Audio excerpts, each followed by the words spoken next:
வணக்கம். ஆகாஷ்வாணி.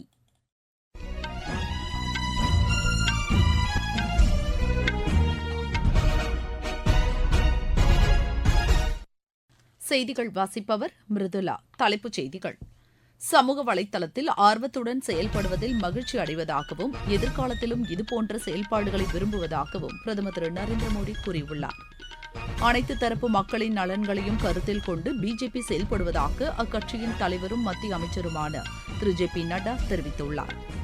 நாட்டில் கடந்த 10 ஆண்டுகளில் 469 புதிய விமான வழித்தடங்கள் ஏற்படுத்தப்பட்டுள்ளதாக மத்திய சிவில் விமான போக்குவரத்து துறை இணையமைச்சர் திரு முரளிதர் மோகல் கூறியுள்ளார். நேபாளத்தின் புதிய பிரதமராக நேபாள கம்யூனிஸ்ட் ஐக்கிய மார்க்சிஸ்ட் லெனினிஸ்ட் கட்சியின் தலைவர் திரு கே பி சர்மா ஒலி இன்று பதவியேற்க உள்ளார். யூரோ கோப்பை கால்பந்து போட்டியில் இங்கிலாந்தை வீழ்த்தி ஸ்பெயின் அணி பட்டம் வென்றது. இனி விரிவான செய்திகள். பிரதமர் நரேந்திர மோடியை எக்ஸ் சமூக வலைதளத்தில் பின்தொடர்பவர்கள் எண்ணிக்கை 10 கோடியை கடந்துள்ளது. இதன் மூலம் எக்ஸ் சமூக வலைதளத்தில் உலகிலேயே அதிக மக்கள் பின்தொடரும் தலைவர் என்ற பெருமையை பிரதமர் பெற்றுள்ளார்.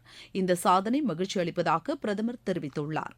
இந்த சமூக வலைதளத்தில் துடிப்பாக செயல்படுவதில் மகிழ்ச்சி அடைவதாகவும் எதிர்காலத்திலும் இதுபோன்ற செயல்பாடுகளை விரும்புவதாகவும் திரு நரேந்திர மோடி கூறியுள்ளார்.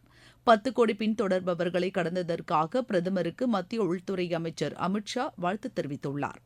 இந்தியாவில் மட்டுமல்லாமல் உலக அரங்கில் திரு நரேந்திர மோடியின் புகழுக்கு இது ஒரு சான்றாக விளங்குகிறது என்று திரு அமித் ஷா தெரிவித்துள்ளார். அனைத்து தரப்பு மக்களின் நலன்களையும் கருத்தில் கொண்டு பிஜேபி செயல்படுவதாக அக்கட்சியின் தலைவரும் மத்திய அமைச்சருமான திரு ஜே பி நட்டா தெரிவித்துள்ளார். உத்தரப்பிரதேச மாநிலம் லக்னோவில் கட்சியின் செயற்குழு கூட்டத்தில் பேசிய அவர், தற்போதைய நலன்களையும் எதிர்கால நலன்களையும் கருத்தில் கொண்டே பிஜேபி தலைமையிலான அரசு செயல்படுவதாக தெரிவித்தார். 2047ஆம் ஆண்டில் வளர்ச்சியடைந்த இந்தியா என்பதே பிஜேபியின் இலக்கு என்று அவர் கூறினார். அண்மையில் நடைபெற்ற மக்களவைத் தேர்தலில் மக்களின் நம்பிக்கையை பிஜேபி பெற்றுள்ளதாக அவர் தெரிவித்தார். அரசியல் சாசனத்தை மதிக்காமல் செயல்பட்டது காங்கிரஸ் கட்சிதான் என்றும் திரு ஜே பி நட்டா குற்றம் சாட்டினார். நாட்டின் வளர்ச்சியில் வெளிநாடு வாழ் இந்தியர்கள் முக்கிய பங்காற்றுவதாக மக்களவைத் தலைவர் திரு ஓம் பிர்லா கூறியுள்ளார். ரஷ்யாவின் மாஸ்கோவில் இந்திய சமூகத்தினரிடையே பேசிய அவர், ரஷ்யாவில் உள்ள இந்திய சமூகத்தினர் இரு நாடுகளின் நல்லுறவு மற்றும் கலாச்சார பரிவர்த்தனைக்கு பாலமாக திகழ்வதாக குறிப்பிட்டார். சுவிட்சர்லாந்து சென்றுள்ள வர்த்தக அமைச்சர் திரு பியூஷ் கோயல் பல்வேறு சர்வதேச அமைப்புகளின் பிரதிநிதிகளுடன் வர்த்தகத்தை வலுப்படுத்துவது குறித்து பேச்சு நடத்தினார். உலக வர்த்தக அமைப்பின் தலைமை இயக்குநருடன் அவர் ஆலோசனை மேற்கொண்டார். இந்தியாவில் முதலீட்டுக்கான வாய்ப்புகளை விரிவாக அவரிடம் எடுத்துரைத்ததாக சமூக வலைதளத்தில் திரு பியூஷ் கோயல் கூறியுள்ளார்.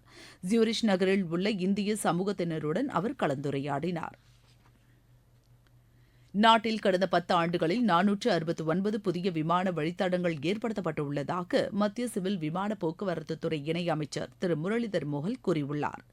புனே விமான நிலையத்தின் புதிய முனையத்தில் ஆய்வு மேற்கொண்ட பின் பேசிய அவர், விமான போக்குவரத்து துறையில் கடந்த 10 ஆண்டுகளில் இந்தியா பெரிய முன்னேற்றம் கண்டுள்ளது என்றார். தில்லி, பெங்களூரு உள்ளிட்ட பல நகரங்களில் உள்ள விமான நிலையங்களில் புதிய முனையங்கள் கட்டப்பட்டுள்ளன என்றும் அவர் கூறினார். நவி மும்பை சர்வதேச விமான நிலையம் அடுத்த ஆண்டு மார்ச் மாதம் முதல் செயல்பாட்டிற்கு வரும் என்றும் திரு முரளிதர் மோகல் தெரிவித்தார்.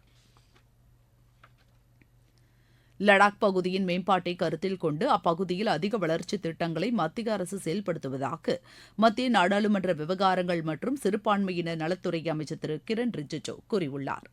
கார்கிலில் நடைபெற்ற தேசிய சிறுபான்மையினர் மேம்பாட்டுக் கழகத்தின் பயனாளிகள் கலந்துரையாடல் நிகழ்ச்சியில் அவர் பங்கேற்றார். சிறுபான்மை சமூகங்களின் கலாச்சார பாரம்பரியத்தை மேம்படுத்துவதற்கும் பாதுகாப்பதற்கும் கார்கிலில் ஒரு கலாச்சார மையம் நிறுவப்படுவதாக அமைச்சர் கூறினார். நீங்கள் கேட்டுக்கொண்டிருப்பது ஆகாஷ்வாணியின் செய்தி அறிக்கை. புதிய குற்றவியல் சட்டங்களின் சிறப்பம்சங்கள். முதல் தகவல் அறிக்கையை எல்லை வரையறையின்றி எந்தவொரு காவல் நிலையத்திலும் பதிவு செய்யும் வசதி. 6 வகை சிறிய குற்றங்களுக்கு தண்டனையாக சமூக சேவை. பெண் குழந்தைகளுக்கு எதிரான பாலியல் வன்கொடுமையில் ஈடுபடுவோருக்கு ஆயுள் தண்டனை அல்லது மரண தண்டனை விதிப்பதற்கான பிரிவுகள். டிஜிட்டல் ஆவணங்களை சாட்சியங்களாக சேர்த்துக் கொள்ளவும் வகை செய்யப்பட்டுள்ளது.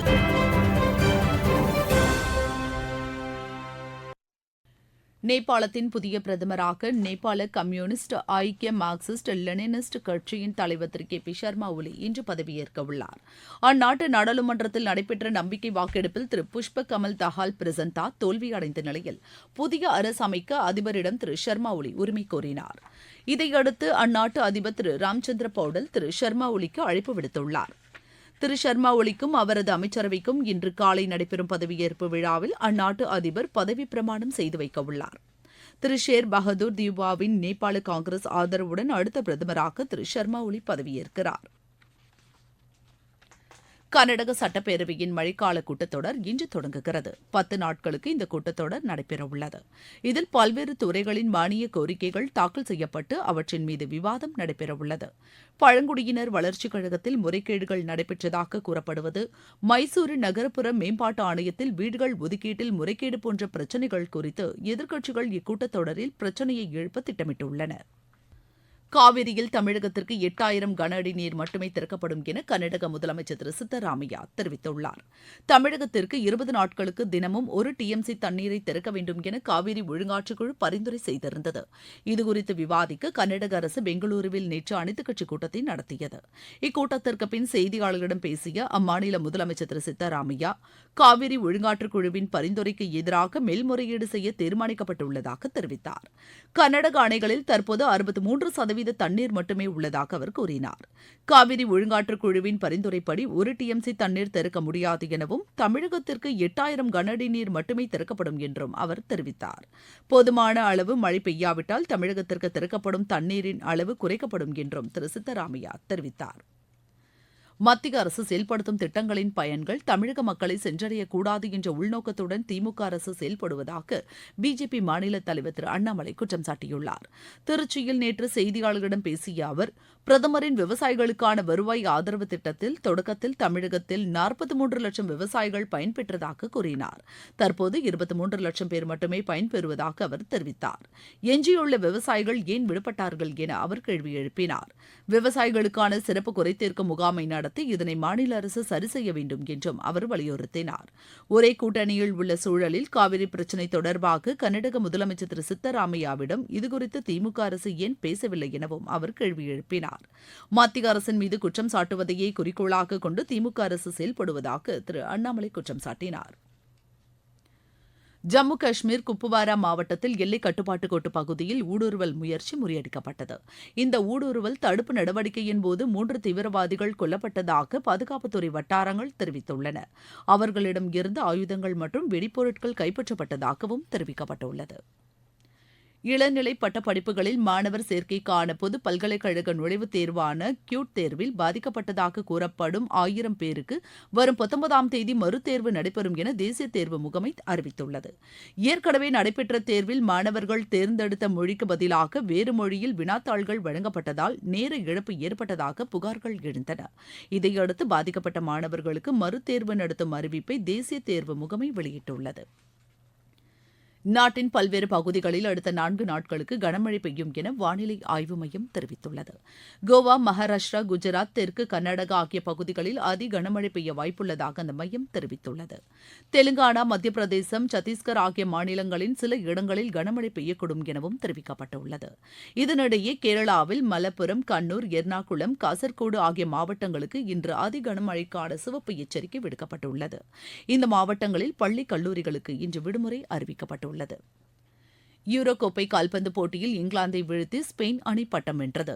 பெர்லினில் நடைபெற்ற இறுதிப் போட்டியில் ஸ்பெயின் அணி 2-1 என்ற கோல் கணக்கில் இங்கிலாந்தை வென்று கோப்பையை கைப்பற்றியது. ஜிம்பாப்வேக்கு எதிரான 5வது மற்றும் கடைசி 2020 கிரிக்கெட் போட்டியில் இந்தியா 42 ரன் வித்தியாசத்தில் வெற்றி பெற்றது. ஹராரேயில் நடைபெற்ற இப்போட்டியில் முதலில் பேட் செய்த இந்தியா நிர்ணயிக்கப்பட்ட 20 ஓவரில் 6 விக்கெட் இழப்பிற்கு 167 ரன் எடுத்தது. 168 ரன் எடுத்தால் வெற்றி என்ற இலக்குடன் விளையாடிய ஜிம்பாப்வே 18.3 ஓவரில் அனைத்து விக்கெட்டுகளையும் இழந்து 125 ரன் மட்டுமே எடுத்து தோல்வியடைந்தது. இதன் மூலம் 4-1 என்ற கணக்கில் இந்தியா தொடரை வென்றது. மீண்டும் தலைப்புச் செய்திகள். சமூக வலைதளத்தில் ஆர்வத்துடன் செயல்படுவதில் மகிழ்ச்சி அடைவதாகவும் எதிர்காலத்திலும் இதேபோன்ற செயல்பாடுகளை விரும்புவதாகவும் பிரதமர் திரு நரேந்திர மோடி கூறியுள்ளார். அனைத்து தரப்பு மக்களின் நலன்களையும் கருத்தில் கொண்டு பிஜேபி செயல்படுவதாக அக்கட்சியின் தலைவரும் மத்திய அமைச்சருமான திரு ஜே பி நட்டா தெரிவித்துள்ளார்.